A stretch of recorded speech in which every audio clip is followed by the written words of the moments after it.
যারা চিকেন খেতে খুবই পছন্দ করেন তাদের কাছে চিকেন কষা খুবই পছন্দের একটি খাবার। গরম গরম ভাতের সাথে চিকেন কষা খেতে দারুণ লাগে। By the way, hello everyone, আসসালামু আলাইকুম। আজকে আমি রান্না করেছি চিকেন কষা, সেটাই আপনাদের সাথে শেয়ার করব। প্রথমে আমি ফ্রাই প্যানের মধ্যে হলুদ, লবণ, মরিচ, পেঁয়াজ কুচি, আদা জিরা বাটা, লং, গরম মশলা, দারচিনি দিয়ে দিব। সাথে আমি ধনিয়ার গুঁড়াও দিয়ে দিব। এরপর আমি সরিষার তেল দিয়ে দিব। তেলটা দেওয়ার পর আমি মশলাটাকে হাত দিয়ে ভালোভাবে মিক্সড করে নিব। হাত দিয়ে ভালোভাবে মিক্সড করে নেওয়ার পর আমি মাংসগুলোকে দিয়ে দিব। এরপর আমি টমেটো সস দিয়ে দিব। টমেটো সস দেওয়ার পরে আমি আবারও ভালোভাবে মিক্সড করে নিব। এভাবে ম্যারিনেট করার পরে আমি এটাকে কিছুক্ষণের জন্য রেস্টে রেখে দিব। কিছুক্ষণ রেস্টে রাখার পর আমি চিকেনটাকে চুলায় দিয়ে দিব।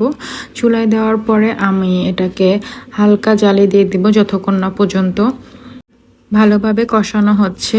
তো এই তো মাংসটা আস্তে আস্তে কষিয়ে নিলাম। কষিয়ে নেওয়ার পরে আমার মাংসটা খুব সুন্দর একটি কালার চলে এসেছে, আর এটা খেতেও খুবই মজা হয়েছে। যারা যারা আপনারা বাসায় ট্রাই করেননি, অবশ্যই এটা ট্রাই করে দেখবেন একবার হলেও। তো আজকের মতো এই পর্যন্তই। ভিডিওটি ভালো লাগলে অবশ্যই লাইক, কমেন্ট এবং শেয়ার করে দেবেন।